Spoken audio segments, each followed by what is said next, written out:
एक दिन भगवान द्वारिका में बैठे हुए थे, तभी इंद्र आए। सभी भगवान के जितने भी विवाह है सबकी चर्चा एक साथ कर देंगे। तो इंद्र ने आकर के भगवान से शिकायत लगाई, प्रभु एक भौमासुर नाम का दैत्य, उसने पृथ्वी लोक की नहीं बल्कि तीनों लोकों में आतंक मचा रखा है,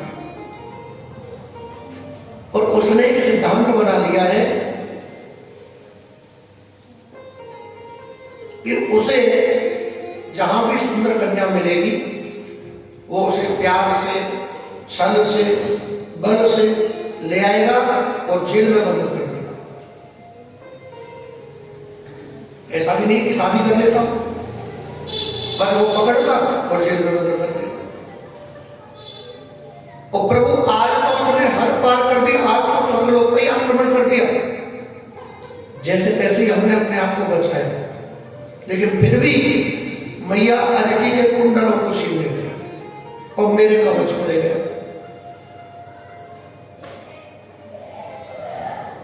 भगवान ने कहा बताइए क्या करना चाहिए। बोले प्रभु इसका वध आप ही कर सकते हो, हम इसके सामने जाने में सक्षम नहीं है। भगवान ने कहा अच्छा चलो ठीक है, आप स्वर्गलोक जाइए, जो देवी देवता जो भागे हो सबको बुलाइए, सब स्वर्गलोक में आ जाए लौट करके। रही बात भौमासुर की, तो भौमासुर से मुकाबला हम करेंगे। सभार्यो करुणारूढ़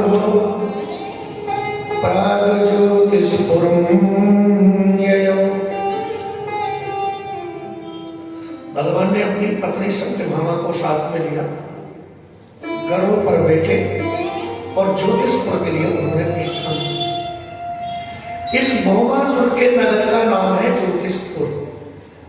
वहां रहता है, अनेकों आवरणों से रक्षित है, सुरक्षित है, अनेकों आवरणों से रक्षित और सुरक्षित होने के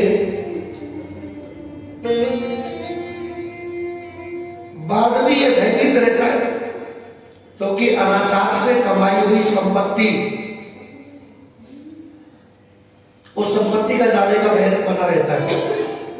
और अगर हम भी अनाचार, पापाचार, दुराचार करते हैं तो हम लोगों के मन में भी भय बना रहता है,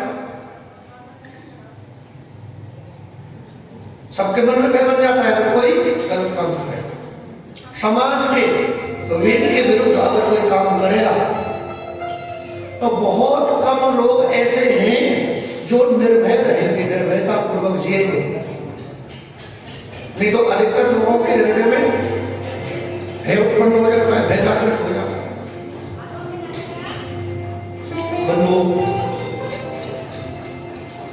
भौमासुर को जब पता चला तो उसने पहले तो सेना को भेजा, भगवान ने सेना का वध किया, फिर स्वयं युद्ध करने के लिए आया, भगवान ने इस दुष्ट का विरोध कर दिया। जब इसका वध हुआ तो देवताओं ने फूलों की बरसात की और मैया प्रकृति ने प्रकट होकर के स्तुति की है, कवच कुंडलों को लौटाया है। नमः पंकजनाभाय नमः पंकजमालिने नमः पंकजनेत्राय नमस्ते पंकजांघ्रिये। एक कमलनाथ मैं आपको प्रणाम करती हूँ। मेरी संतान ने अपराध किया, आपने दंडित किया, ये बहुत अच्छा काम किया है। इसका वध करके न जाने कितने लोगों को आपने सुखी कर दिया। और ये तो आप जानते हैं कि एक दुष्ट, एक आतंकवादी, एक टेररिस्ट, वो न जाने कितने लोगों को परेशान करता है। वो खुद तो मरता ही है और न जाने कितने लोगों को मार के पड़ता है।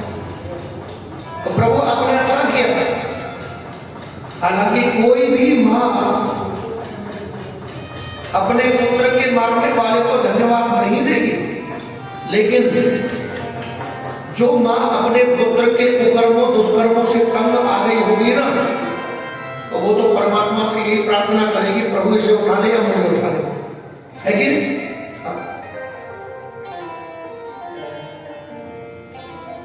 प्रभु इस दुष्ट ने 16,100 कन्याएं अपने कारागार में बंद कर रखी हैं, उनको भी मुक्त करिए। भगवान गए और कारागार में से जो कन्याएं बंद थी उन सबको निकाला। अब उन कन्याओं से कहा, देवियों आप अपने अपने घर के लिए चली गई। कन्या हाथ जोड़ करके खड़ी हो गई, प्रभु हम कहां हैं? हमारे परिवारीजन हमें स्वीकार नहीं करेंगे। हमारा आपसे निवेदन है कि आप हमें स्वीकार कर लें।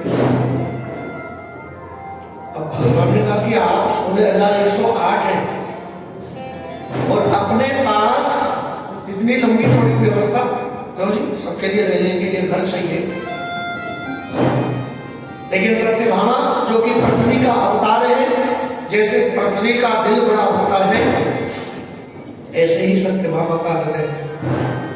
सत्यभामा ने कहा, प्रभु मैं एक स्त्री हूं और स्त्रियों का दुख दर्द समझ सकती हूँ। भगवान ने कहा, देख लेना साथ वहां पर पहले से बैठी हुई, कहीं वो कोई हंगामा खड़ा कर दे। सत्यभामा ने कहा, प्रभु ऐसा कुछ नहीं होगा। ये बेचारी अब कहां जाएगी? ना तो इनके माँ बाप, इनके रिश्तेदार कोई भी इन्हें स्वीकार नहीं करेगा।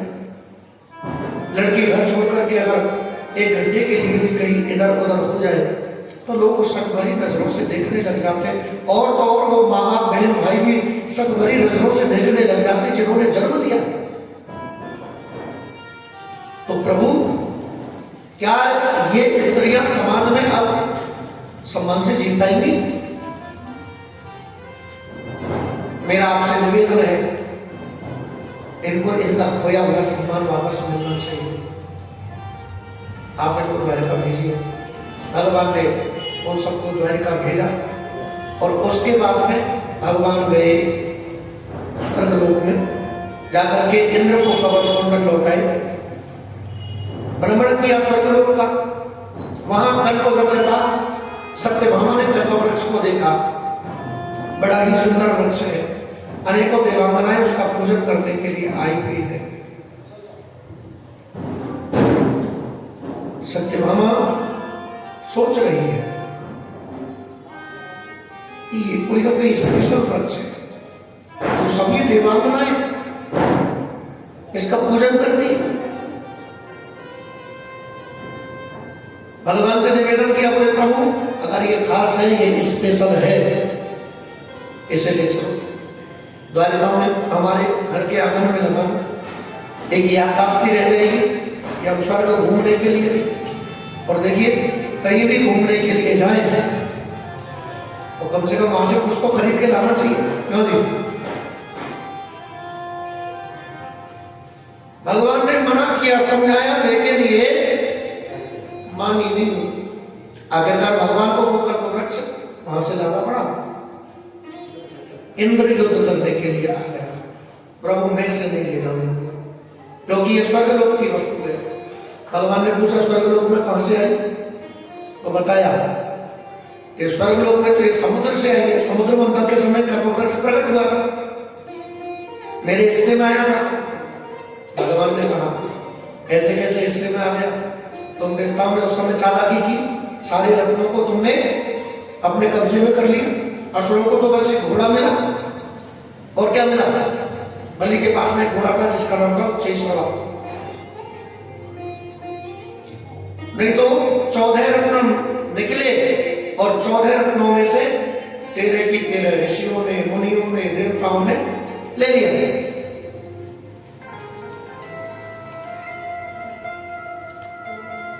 इंद्र अब तो इस कल्पवृक्ष को मैं सत्यभामा के भवन के आंगन में लगाऊंगा। अब तू चाहे कुछ भी सोच, प्रभु ऐसे नहीं लगेगा, आपको ये तो करना पड़ेगा। भगवान ने तो बड़ा दिमागदार है, काम भी करा लेता है? भौमासुर से तो डर करके पहुंचा मेरे पास में, और अब हमसे युद्ध करने के लिए तैयार है। भगवान ने कहा ठीक है, तू युद्ध कर ले। आखिरकार भगवान ने युद्ध करके इसे पराजित किया, कर वृक्ष ले आए, सत्यभामा के आंगन में लगा दिया। अब सत्यभामा के हृदय में थोड़ा अहंकार जागृत हो गया, क्योंकि एक तो 16,100 कन्याओं को भगवान की शरणागति प्रदान की है, दूसरा ये स्वर्ग लोग घूम करके आए, तीसरा इनकी जिद पर भगवान का तो रक्ष लिया। भगवान ने सबसे पहले स्वर्ग लोक से लौटते ही कि अथो मुहूर्त एकस्मिन् नानागारेषु तास्त्रिय, वो जो 16,100 कन्या थी ना, उनके साथ में विवाह किया। पहले उनका जो खोया हुआ सम्मान था वो वापस लौट आया, और उसके बाद भगवान ने सत्यभामा का अहंकार तोड़ दिया। नारद बाबा को बुला लिया, नारद बाबा आए, सत्यभामा ने भोजन का निमंत्रण दिया, भोजन किया बाबा ने। सत्यभामा कहने लगी प्रभु दक्षिणा मांगिए। बाबा ने कहा जो आपकी मर्जी हो सो दे दो, लेकिन सत्यभामा ने थोड़ा गर्व में अहंकार में आकर के कह दिया प्रभु आप कुछ भी मांग लीजिए, अब तो मेरे यहाँ कोई कमी नहीं है, आंगन में कल्प वृक्ष लगाए, मेरे पास भी नहीं होगा तो भी मैं कल्प वृक्ष के नीचे जाकर के बैठ करके मांग लूं। नारद बाबा बड़े चतुर, कहा देवी एक बात पूछे, बड़े पूछिए। सबसे पहले तो हमें 3 वचन दीजिए कि हम जो मांगे वो देना पड़ेगा, हम रहेंगे नहीं। कहा ठीक है महाराज, मैं 3 वचन देती हूं, जो भी आप मांगोगे मैं दूंगी। देवी अब आप हमें ये बताइए कि दुनिया में आपको सबसे ज्यादा प्रिय कौन है, क्या है? विचार करके जवाब देना, कोई जल्दबाजी नहीं है। सत्यभामा ने विचार किया और कहा प्रभु मुझे तो सबसे ज्यादा प्रिय है अपने पति देव, प्राणों से भी ज्यादा प्रिय है। अच्छा बोले हाँ। बाबा ने कहा एक काम करिए, तो हमें दक्षिणा में वो कोई दे दीजिए। मैं सोचने लगी कैसे अद्भुत बाबा है। अरे बाबा मैंने धन दौलत की बात की थी और तुमने मेरे पति को ही मांग लिया, पति को ही देने की वस्तु है, और फिर मेरे पति पर मेरा ही अधिकार नहीं है, अभी 16,160 और भी हैं, उनका भी तो अधिकार है। बाबा ने कहा तो फिर आपको बताना नहीं चाहिए था, कहना नहीं चाहिए था, फिर आपने जो 3 वचन दिए हैं मुकर जाओ उनसे, अपयश प्राप्त करोगे, पूरे समाज में जाकर के ढिंढोरा पीट लूंगा, तुम बहुत बड़ी दानी बनती हो, और वचन देकर के वचन हार गई। अब सत्यभामा को ये भी बड़ी टेंशन हुई कि हमारे ठाकुर जी आज तक वो हारे ही नहीं है किसी से। मन ही मन पश्चाताप भी होने लगा कि मुझे इतना ज्यादा अभिमान नहीं करना चाहिए, लेकिन अब क्या करें, उलझ गई। बाबा कोई विकल्प नहीं। बाबा ने कहा है ना क्या? बोले तराजू लगाओ, जितना सोना चांदी धन दौलत आपके पास में है अपने पति को तोल दो, जितने में तुल जाए ठीक है, बाकी अपने घर में वापस कर दे। सत्यभामा ने कहा। अब सत्यभामा ने तराजू लगाई और भगवान को तोलने का प्रयास करने लगी। एक परड़े में ठाकुर जी बैठे हुए हैं और एक परड़े में सोना चांदी हीरे जवाहरात रखना शुरू किया। सत्यभामा के आदेश की देर थी कि सेवकों ने बहुत सारा धन दौलत ला करके तराजू के पलड़े में, लेकिन वो सोना चांदी हीरे जवाहरात भगवान को तोड़ नहीं। भगवान को धन दौलत से थोड़ी तोड़ा जा सकता है, भगवान को भाव से तोड़ा जा सकता है।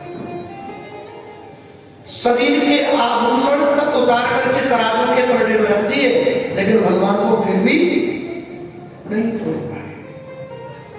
और सत्यभामा के पास में केवल एक सोने की अंगूठी बची हुई थी। हो रही है, भगवान को खोने का डर है, बेचैनी है मन में, गुस्सा भी है। रुक्मिणी जी आई, आकर के उन्होंने सत्यभामा की हालत को देखा, मुस्कुराते हुए कहने लगी, बहन जी क्या बात है, क्यों परेशान है? लगता है आज तो बाबा ने और बाबा के चेला ने दोनों ने उलझा दिया आपको। सत्यभामा ने आंखों में आंसू भर करके कहा, बिल्कुल ठीक कह रही है बहन जी, आज तो मैं उलझ गई। रुक्मिणी ने कहा, चिंता मत करो, आपको कर्म वृक्ष का अभिमान था, आपको धन दौलत का अभिमान था। अभिमान कभी करना नहीं चाहिए, क्योंकि अभिमान से पतन ही होता है। अभिमान से कभी भी किसी भी व्यक्ति का उत्थान नहीं हुआ। अपना स्वाभिमान वो व्यक्ति का उत्थान कराता है, लेकिन अभिमान वो तो पतन कराता है। आप मेरे आंगन में रहिए, तुलसी का पौधा लगाए और जाकर के तुलसी दल लेकर के, और हाँ ऐसे ही मत तोड़ लेना, पहले प्रार्थना करना, और प्रार्थना करने के बाद में तब तुलसी दल लेकर के आना। सत्यभामा गई, जाकर के तुलसी मैया से प्रार्थना की, मां आज नारी जाति की इज्जत बेइज्जती का सवाल हो गया है। मैंने अभिमान में आकर के बाबा को दक्षिणा देने का विचार तो कर लिया, संकल्प तो कर लिया, लेकिन मैं तो असफल हो गई। अब मेरा आपसे निवेदन है कि आप हमारे साथ चलिए। अब बताए तुलसी दल दिया, लेकर के आ गई। रुक्मिणी ने वो अंगूठी उतरवाई, उसमें तुलसी दल रखा। सत्यभामा से कहा, सत्यभामा अब पूर्ण समर्पण के साथ में हाथ जोड़ करके भगवान से निवेदन कर, प्रभु अब मेरे पास में ये तुलसी दल ही बाकी बचा है। अब रुक्मिणी की बातों में विश्वास करके सत्यभामा ने वो तुलसी दल लिया और तराजू के पलड़े में रख दिया। जैसे ही प्रार्थना की है, प्रभु अब मेरे पास में और कुछ नहीं है। और भगवान ने तो कहा भी है कि पत्रम पुष्पम फलम तोयम यो मे भक्त्या प्रयच्छति तदहं भक्तोपव्रता मस्मामि प्रयतात्मना। मेरा भक्त अगर श्रद्धा भक्ति भावना से पत्र पुष्प फल जल कुछ भी अर्पित करता है, लेकिन श्रद्धा से करे, मैं उसे स्वीकार कर लेता हूँ। और अगर बिना श्रद्धा के वो कुछ भी देगा तो मैं उसे स्वीकार नहीं करता हूँ। कि भाव का भूखा मैं और भाव ही एक सार है, भाव से जो मुझको भजे तो उसका कि भाव बिन कुछ मिले मैं कभी लेता नहीं, और भाव से एक फूल भी दे वो मुझे स्वीकार है। भाव से एक फूल भी दे वो मुझे स्वीकार। जैसे ही तराजू के पलड़े में तुलसी दल रखा है, सत्यभामा भगवान तुल गए। प्रेम से बोलो भक्तवत्सल भगवान की आज दया ने कृपा की है। सत्यभामा का अभिमान दूर हो गया। अब नारद बाबा को तो दक्षिणा का करना क्या था, दान का करना क्या था, नारद बाबा ने वो सब वही 3 बच्चों में बांट दिया।